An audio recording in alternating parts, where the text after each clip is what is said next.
हरियाणा की हर अपडेट के लिए बेल आइकन दबाएं और सब्सक्राइब करें STV हरियाणा न्यूज। नमस्कार, स्वागत है आपका खास कार्यक्रम में। मैं हूं नंदिनी मिश्रा आपके साथ। लगातार नगर निगम चुनाव को लेकर महा कवरेज हरियाणा न्यूज पर जारी है और बड़ी खबर के साथ शुरुआत करेंगे। नगर निकाय चुनाव के लिए वोटिंग अब से कुछ ही देर बाद शुरू होगी। आपको बता दें, सोनीपत, पंचकुला समेत तमाम क्षेत्रों में आज नगर निगम, नगर परिषद और नगर पालिका के चुनाव होने हैं, जिसमें बीजेपी जेजेपी गठबंधन में लड़ रहे हैं चुनाव। आज के चुनाव को लेकर तैयारियां कर ली गई हैं चुनाव आयोग की तरफ से। अंबाला, पंचकुला और सोनीपत में है नगर निगम चुनाव। वहीं रेवाड़ी नगर पालिका परिषद के लिए आज वोटिंग होगी। सापला, थारूहेड़ा, उकलाना में नगर पालिका समितियों के लिए वोटिंग होगी।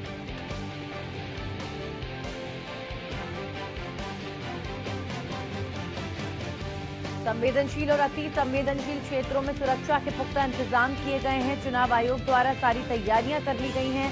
आपको बता दें, आज मतदान होगा जिसका नतीजा आएगा 30 दिसंबर को।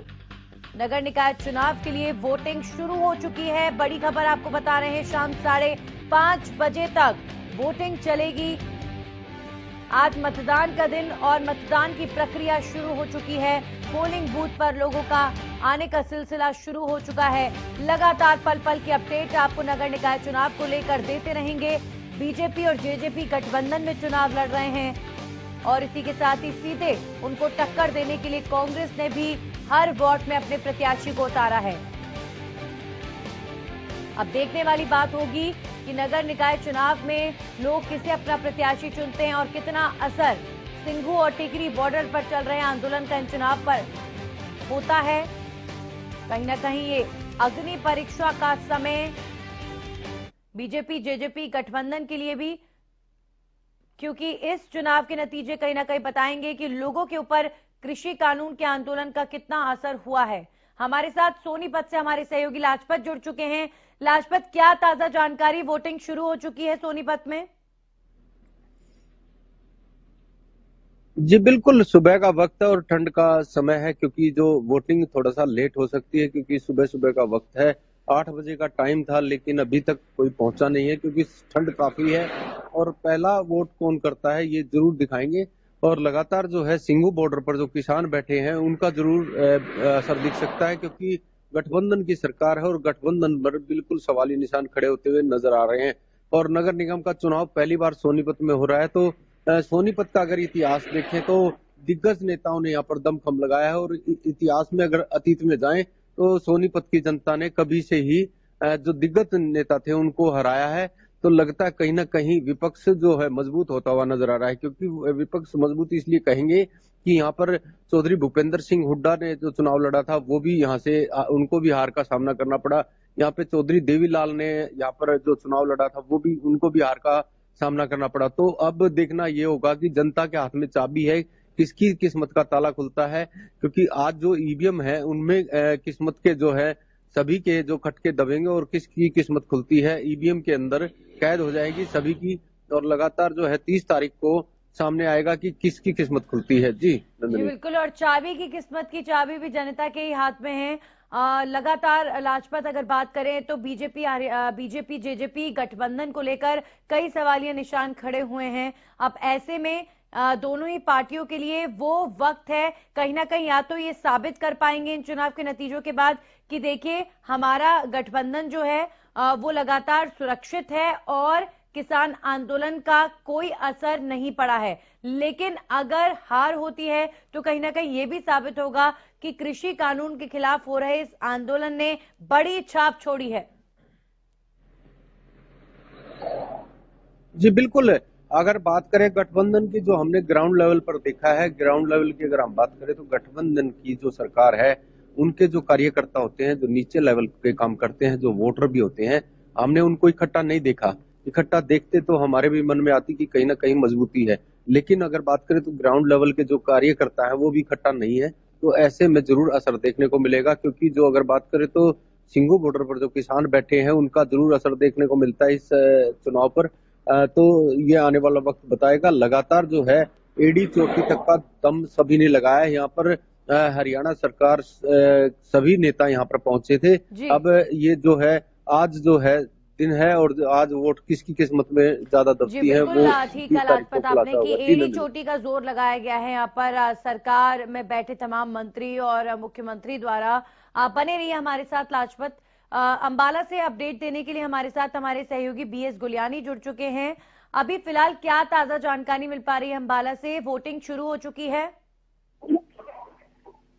जी जी बिल्कुल नंदनी, यहाँ अम्बाला में पूरे 8 बजे जो है वोटिंग शुरू होनी थी, लेकिन ठंड के कारण अभी तक जो वोटर है, मतदाता है, वो घरों से नहीं निकले। केवल पार्टी के जो कार्यकर्ता हैं वो भी बूथों पर नजर आ रहे हैं। और इसके अलावा जो प्रशासन है वो पूरी तरह से जो है प्रशासन पूरी तरह से यहाँ नजर आ रहा है, यहाँ तैनात है। प्रशासन के अधिकारी यहाँ पर बैठे हैं, तो किसी भी तरह की गड़बड़ी ना हो इसके लिए पुख्ता बंदोबस्त किए गए हैं। जी नंदनी। जी बिल्कुल कहीं ना कहीं अब जिस तरीके से आगे वोट डलते जाएंगे, शुरुआत हालांकि अभी नहीं हुई है, लेकिन शाम 5:30 बजे तक जैसे कि जानकारी है वोटिंग होगी। तो आप यही उम्मीद करें अंबाला में अगर वोटिंग परसेंटेज की बात करें, क्या लगता है पिछले चुनाव के कंपैरिजन अच्छा वोटिंग परसेंटेज आने की उम्मीद इस बार भी? जी बिल्कुल बिल्कुल। जो भाजपा प्रत्याशी हैं या भाजपा सरकार के नुमाइंदे हैं यहाँ इलेक्शन में खड़े हैं, उन्होंने काफी धुआंधार प्रचार किया है। हालांकि कृषि कानूनों के विरोध में उन्हें कई जगह विरोध का भी सामना करना पड़ा, लेकिन उसके बावजूद जो आला कमान थी भाजपा की, उन्होंने पूरा जोर शोर से यहाँ प्रचार किया है। अगर हम कांग्रेस की बात करें तो कांग्रेस के भी जो प्रदेश अध्यक्ष कुमारी शैलजा है वो भी अम्बाला में पूरी तरह से डटी रही हैं चुनाव प्रचार में। तो इस तरह सभी पार्टियों ने पूरा दमखम लगाया है और उम्मीद है कि काफी अच्छी जो पोलिंग होगी वो यहाँ पे होगी और लोग जो है खुलकर मतदान करेंगे। जी चलिए, बहुत बहुत शुक्रिया हमारे साथ जुड़ने के लिए। तो ये थे अम्बाला से हमारे सहयोगी बीएस गुलियानी जो बता रहे थे अभी फिलहाल मौसम की वजह से वोटिंग अम्बाला में भी शुरू नहीं हुई है, सोनीपत में भी अभी लोग आए नहीं हैं, लेकिन उम्मीद है कि जल्द आएंगे और वोटिंग परसेंटेज काफी अच्छा जाएगा। अनूप हमारे साथ उकलाना से लगातार जुड़े हुए हैं।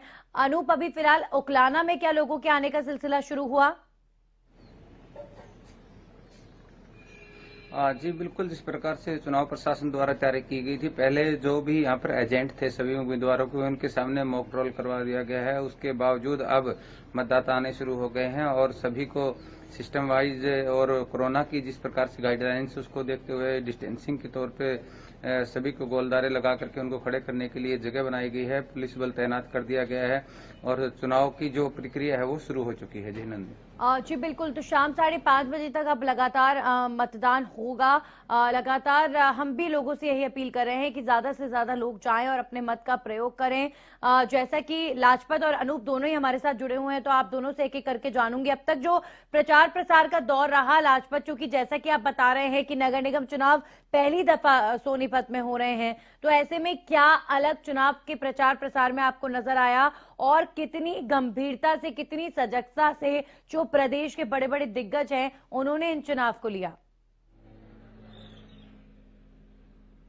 जी बिल्कुल, अगर बात करें तो सोनीपत के इतिहास में पहली बार नाम लिखा जाएगा। किसका लिखा जाता है ये जनता के हाथ में है, क्योंकि नगर निगम का चुनाव जो पहली बार सोनीपत में हो रहा है तो ये जनता के हाथ में है, किसका नाम खोलती है जनता। क्योंकि लगातार जो है अगर बात करें तो मौजूदा सरकार से लोगों से बातचीत हुई तो सभी ने प्रचार किया, सभी नेताओं ने, सभी पार्टियों ने, और जो मौजूदा सरकार है उसने तो पूरा जेटी तक सभी नेता यहाँ पर पहुंचे और लगातार जो है विपक्ष भी यहाँ पर लगातार पहुंचा और सबने यहाँ पर अपना दमखम लगाया है। अब जनता के हाथ में है कि किसका जो नाम खुलती है, क्योंकि 30 तारीख को जो वोटिंग का जो बताया जाएगा कि किसकी किस्मत का ताला खुलेगा। कहीं ना कहीं आप लोकल ग्राउंड लेवल पर लगातार लोगों के बीच मौजूद हैं, तो किस तरीके की टक्कर आपको नजर आ रही है इस बार? जी नंदनी, जैसे हमने बताया कि सोनीपत का इतिहास गवाह है, आप देख सकते हैं अतीत में भी जाकर, क्योंकि सोनीपत हमेशा से विपक्ष में चलता है और विपक्ष में चलना जो है जो सोनीपत ने दिग्गज नेताओं को यहाँ से हराया है, चौधरी देवीलाल को हराया, चौधरी भूपेंद्र सिंह हुड्डा को हराया। तो अब जनता के हाथ में है कि किसकी किस्मत खुलती है, क्योंकि सोनीपत की जनता दिल्ली एनसीआर के नजदीक है और दिल्ली के नजदीक राजधानी भी नजदीक है। तो ऐसे में जो सोनीपत की जनता है उसके हाथ में चाबी रहती है कि किसकी किस्मत खुलती है, क्योंकि अब मौजूदा सरकार भी है, 4 साल का वक्त भी है, कुछ चर्चा उस पर भी होंगी, कुछ विपक्ष पर भी होंगी और कुछ किसान आंदोलन का भी असर देखने को मिलेगा। तो अभी जल्दबाजी होगी कि किसकी मजबूती है, क्योंकि सोनीपत की जनता का मूड किसकी तरफ है ये 30 तारीख को पता चल पाएगा। जी बिल्कुल, आपने ठीक कहा कि जनता का मूड भापना वाकई मुश्किल होता है। अब देखते हैं कि आज मतदान होगा और नतीजे क्या निकलते हैं। अनूप, अगर मैं उकलाना की बात करूं तो प्रचार प्रसार को आपने काफी कवर किया। यहाँ पर जो है नगर पालिका के चुनाव हो रहे हैं, तो ऐसे में यहाँ पर कौन कौन से तमाम दिग्गज प्रचार प्रसार में नजर आए और कितनी टक्कर देखी जा सकती है यहाँ के प्रत्याशियों के बीच?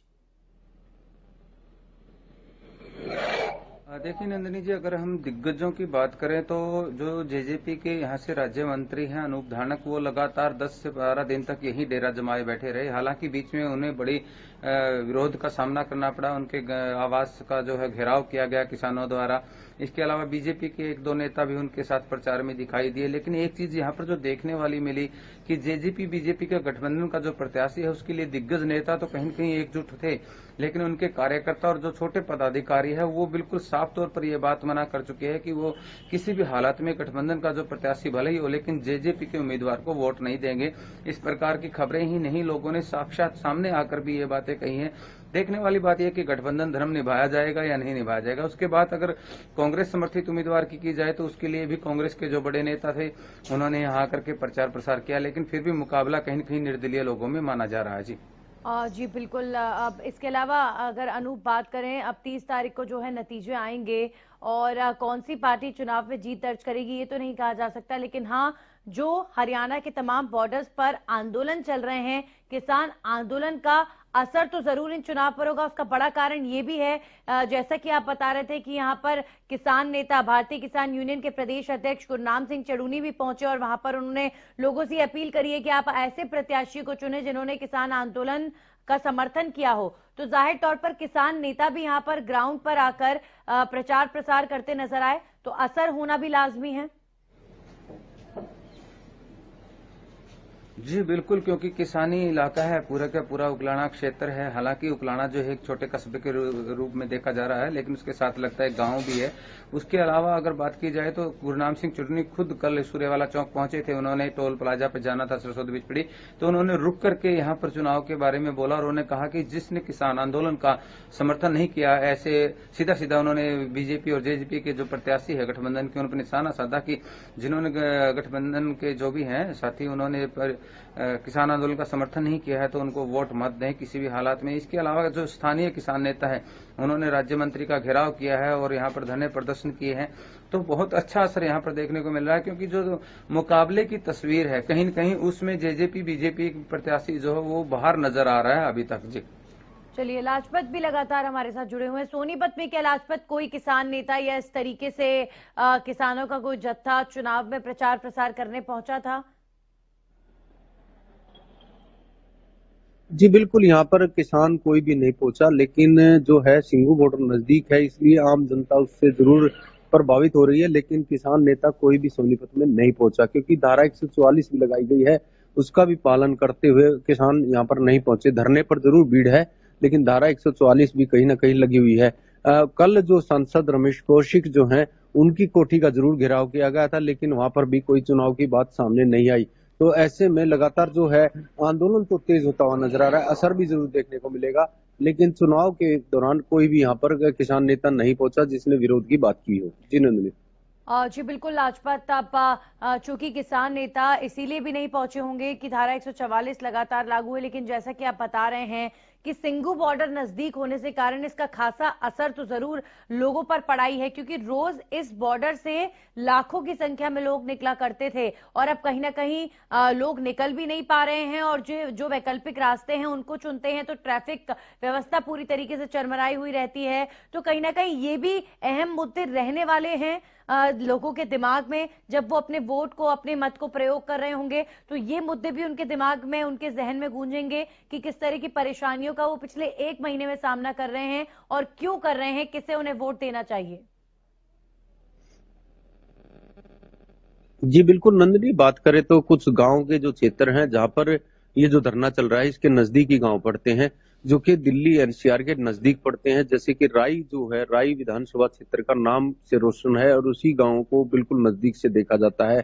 वहां पर भी जरूर असर देखने को मिल रहा है, क्योंकि बिल्कुल नजदीक है, हाईवे पर है, तो वो भी कहीं ना कहीं असर देखने को मिल रहा है। लोगों का दिमाग जरूर इसमें चेंज हो रहा है, क्योंकि जो किसान है, अन्नदाता है और जो एक महीने से रोडों पर है, तो कहीं ना कहीं सरकार को मंथन कर कर इसका विचार करना चाहिए था, जो कि सरकार पर काफी असर पड़ता हुआ नजर आ रहा है। क्योंकि जो किसान है और वो अन्नदाता जो इतनी कड़कती ठंड में और जो धरने पर बैठे हुए हैं और जत्थाबंदी जो उनकी अगुवाई कर रहा है, तो ये कहीं ना कहीं असर तो जरूर देखने को मिलेगा। और धारा 144 लगी हुई है, और बात करें तो सोनीपत के अंदर कोविड का सबसे बड़ा खतरा भी है। कोविड की बात करें तो कोविड में भी काफी पेशेंट चपेट में आते हुए नजर आ रहे हैं, लेकिन कोविड का ध्यान आज भी है, जो कि क्योंकि आज मतदान होना है और जी कोविड का जी यहाँ पर बिल्कुल, ध्यान बहुत रखा ज्यादा जाता है जरूरी या है कि नहीं, कोरोना ये बिल्कुल हम संक्रमण पहुंचकर के देखेंगे। खतरे और से बचाव रखते हुए ही अपने मत का प्रयोग करें सभी लोग, और यही अपील लगातार हम कर रहे हैं। बहुत बहुत शुक्रिया लाजपत हमारे साथ जुड़ने के लिए। अनूप, आप लगातार बने रहिए। और उकलाना में जाहिर तौर पर असर पड़ेगा ही पड़ेगा, क्योंकि यहाँ पर काफी संख्या में किसान रहते हैं। लेकिन अगर मैं बात करूं नगर पालिका की, तो देखिए लगातार हम यही अपील लोगों से कर रहे हैं कि ये चुनाव भी बहुत ज्यादा महत्वपूर्ण है। भले ही विधानसभा और लोकसभा चुनाव से छोटे चुनाव ये होते हैं, लेकिन बहुत जरूरी है कि सही पार्षद और सही चेयरमैन प्रतिनिधि क्षेत्र का हो, क्योंकि विकास का जो रास्ता है, शहर की जो सरकार है, वो यही होती है और विकास का रास्ता यहीं से होकर गुजरता है। अनूप। बिल्कुल नंदिनी जी, ये सही कहा कि शहर का जो विकास का रास्ता है यहाँ से गुजरता है, और पिछले 5 साल का जो समय यहाँ पर रहा है या तो वो बहुत अच्छा नहीं रहा है। क्योंकि विकास के मामले में सरकार भले ही लाखों के करोड़ों के दावे कर रही हो, लेकिन यहाँ पर जो जमीनी हकीकत है वो बिल्कुल दूर है। क्योंकि यहाँ पर सफाई की व्यवस्था नहीं है, सीवरेज की व्यवस्था नहीं है, और हल्की सी बारिश में पूरा उकलाना जो है जलमग्न हो जाता है। तो ऐसे में जनता को ये चाहिए कि वो मतदान उस व्यक्ति को करे जिन्होंने उनके मुद्दों को सॉल्व करने की बात कही है। हालांकि मुद्दे सभी उम्मीदवार उठा रहे थे, लेकिन उन्हें देखना होगा कि कौन उनका उम्मीदवार ऐसा हो सकता है जो उनकी इन समस्याओं का समाधान करवा सकता है। अनूप, अभी उकलाना में बहुमत किसका था पिछले चुनाव में?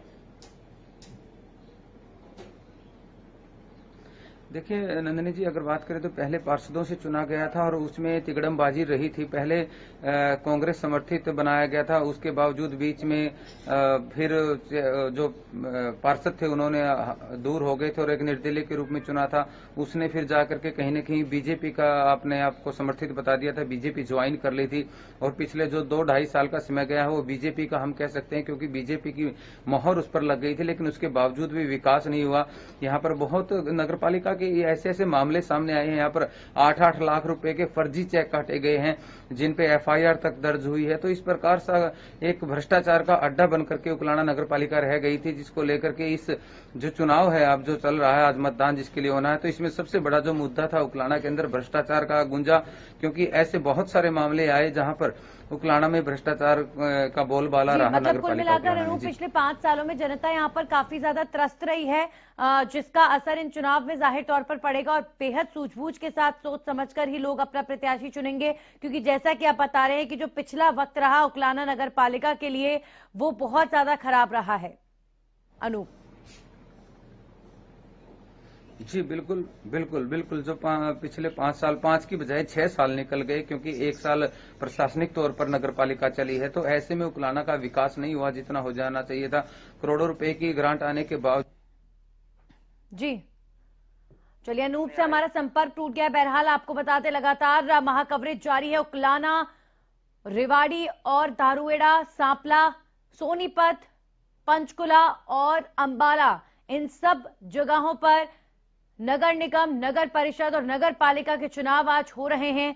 तो अपने पार्षद प्रतिनिधि को चुनने के लिए जरूर अपने घरों से निकलें, अपने मत का प्रयोग करें, और लोकल स्तर पर अपने शहर का विकास चाहते हैं तो सही प्रत्याशी को ही मतदान दें। इसी के साथ ही आपको बता दें, आज के चुनाव का असर कितना होगा आगे, वो कहीं ना कहीं 30 तारीख को पता चलेगा। लेकिन आज के चुनाव पर कौन कौन से मुद्दे भारी रहे, किसान आंदोलन का कितना असर रहा, ये सब कुछ साफ हो जाएगा। अग्नि परीक्षा मौजूदा सरकार के लिए कि लोगों के अंदर कितनी एक्सेप्टेबिलिटी बनी है किसान आंदोलन के बाद, वो भी कहीं ना कहीं साफ होगा।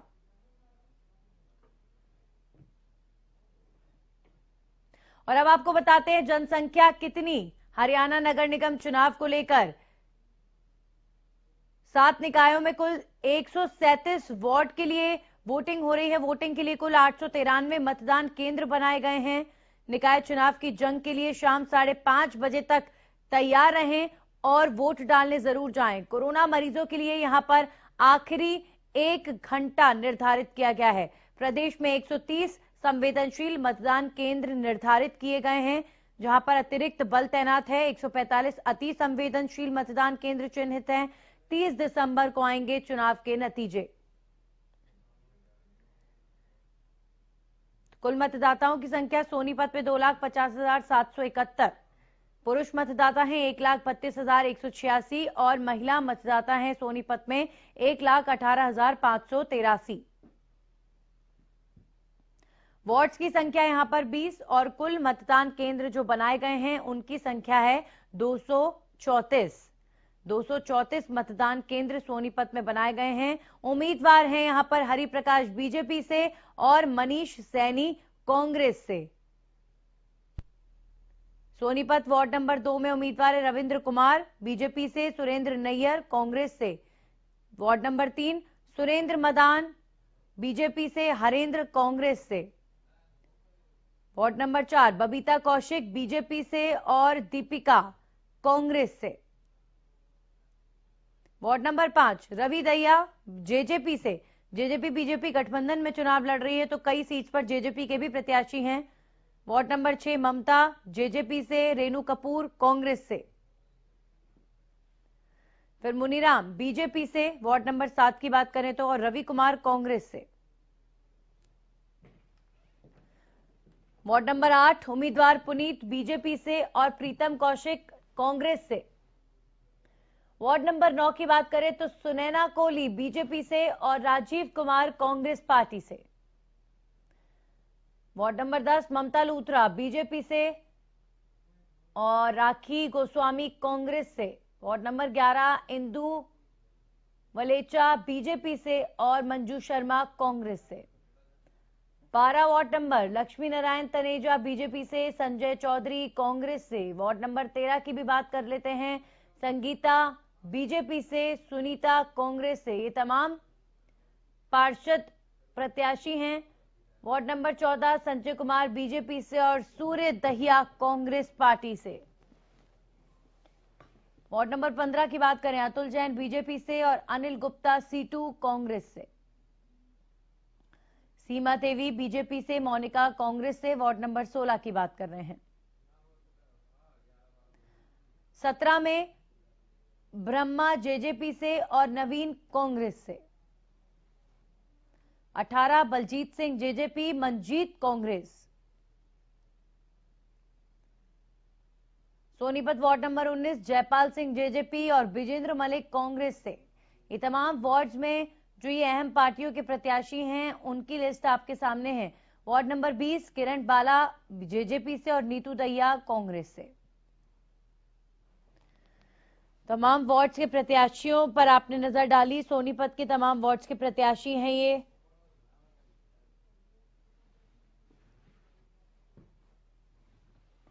तो सोनीपत में मेयर पद के उम्मीदवार की बात करें तो ललित बत्रा बीजेपी से और निखिल मदान कांग्रेस से आमने सामने हैं। कांटे की टक्कर है। तो आज पार्षद और मेयर के लिए आप अपने मत का प्रयोग करेंगे। पूरी सूझबूझ के साथ अपने वार्ड का पार्षद चुनें और अपने शहर का मेयर चुनें। अब सोनीपत के बाद हम बात करेंगे अंबाला शहर की, जहां पर कुल जनसंख्या है 3,03,650। कुल मतदाता हैं 1,87,134 और पुरुष मतदाता हैं 97,738। महिला मतदाताओं की बात करें तो 89,396 महिला मतदाता हैं। वार्ड्स की संख्या है 20 और टोटल मतदान केंद्र यहां पर बनाए गए हैं 195। 3,03,650 कुल जनसंख्या अंबाला में, जिसमें से कुल मतदाता 1,87,134।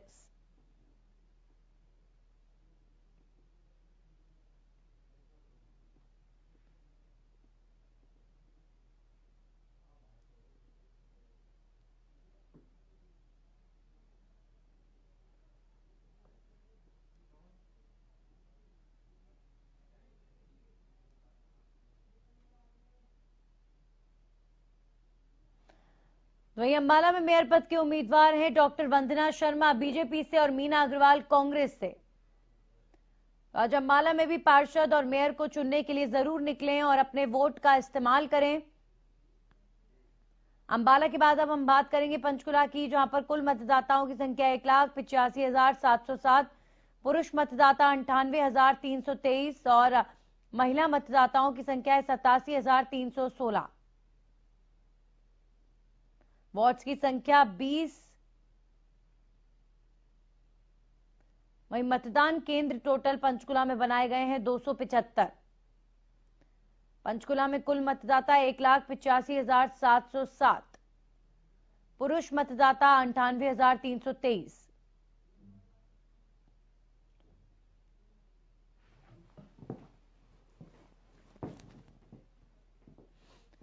तो पंचकुला में मेयर पद के उम्मीदवार कुलभूषण गोयल बीजेपी से और उपेंद्र आलूवालिया कांग्रेस पार्टी से।